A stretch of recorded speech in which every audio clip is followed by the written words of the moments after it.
This segment on the 574 and More is sponsored by Linton's Enchanted Gardens. It's the 574 and More, and we're at Linton's Enchanted Gardens, and look who it is! It's P. Allen Smith with us. It's amazing that you're here. I'm thrilled to be here. You know, I'm getting to live spring all over again. Oh, yeah. And what a great place. I cannot believe the choices one can make here. I'm trying to figure out how I can get some of this home. Yeah, right? In your carry-on bag. Well, you know what? I may just have to rent a truck and drive it back. Linton's Enchanted Gardens is the #1 tourist attraction here in Elkhart County, and you can see why, can't you? I certainly can. Yeah, lots to do and lots to see. I'm very envious. I wish I had one of these in my community. Yeah, well, maybe business opportunity for you. Right, there we go. Linton South. Right, Linton South, I love it. Okay, so you're going to help teach me and our viewers about planting in containers. Yes, I thought we might talk about that. It's that time of year, and I love color. I wrote a book on color, and I paint, and I think color is important to all of us. And there's so many beautiful, colorful containers here. Yeah. I thought we would just maybe talk a little bit about color theory. Okay. Go through the garden center and pick out some things that might sing together. Okay. And then put them together in a container that one could enjoy throughout the gardening season. Okay, so we've got these, turquoise and blues and everything. Yeah. You know, you don't have to go with just ordinary terracotta color. What I like is something that's authentic. The plants won't grow quite as well in plastic as they will with some that's got a little more porosity. So I love this glazed look going on here. And I tend to think about where will my container go? So if I'm using some of these colors as an accent, let's say in my den, and my den looks out onto my patio or my deck, then I want to carry that color out, and using containers like this is a way to echo that color outside. Okay. And then comes the fun part, the plants. The plants. Yeah. All right. Well, I think we've selected a blue, Yeah, something in the blue family. I love this color, yeah. And we're going to see what you can recommend as far as our plants inside the container. Let's go. Okay. All right.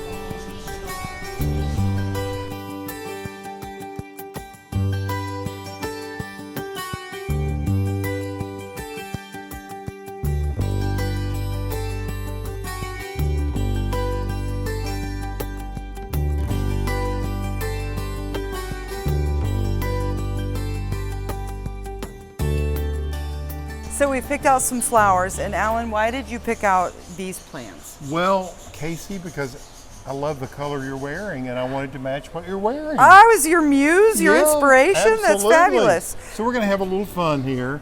We're going to mix it up, and I want people to think differently about what they choose to put in their containers this season. Okay. So we're actually going to plant this, but I want to point out a couple of things.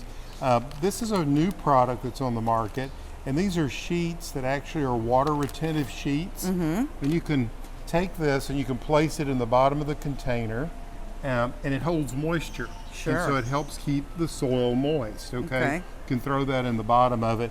But for the sake of just for the viewer and showing this demonstration, I'm just gonna put the soil in here and show you how I put these flowers together.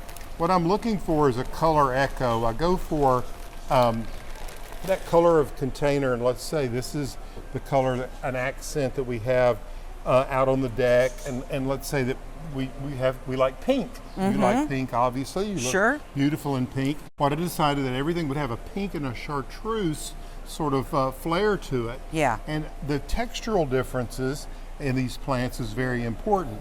So this plant I absolutely love, and if you have multiple plants on your deck that you need to plant up, this Hawaiian Thai plant, you can see has variegation in it, has that touch of pink. And we're going to use this at the back of our container. Yes, it's a tropical. Yes, it's a house plant. But you know what? We don't care. I'm surprised you're putting it in the back. Yeah. I always see the thriller in the middle. Well, no. You can live large and expand your horizon. Okay. And push it to the back. Okay. Because we're going to view this container this way. So Okay. this is going to be my back. Yeah. And you're right, this is my tall spiky, this is my thriller. And then The Gerbera daisies. My favorite. We're gonna put over to the side.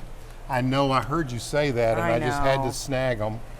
And then we're gonna tuck the Gerberas in here, and a little deep tissue massage on the roots, breaking them up. You know, that's nice. And I like to pack them in where they look really beautiful immediately. And then I want sun patience, one sun patience,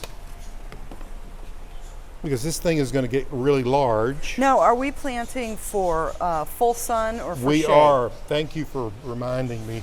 And then I found this wonderful variegated vinca, which the color is terrific. Now this would be a really good shade plant that people can use. And or you could go with the wonderful sweet potato vine. Now look at that. Isn't that beautiful? Or you could go with this variegation with the vinca. Depends on how much sun you get. This would take morning sun.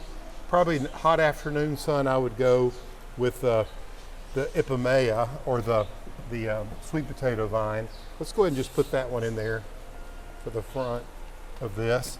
And this will take hot sun. I'll pop this in here just like that. And so you've got your thriller, you've got your fillers with the Gerberas and your sun patience, and you got your spiller.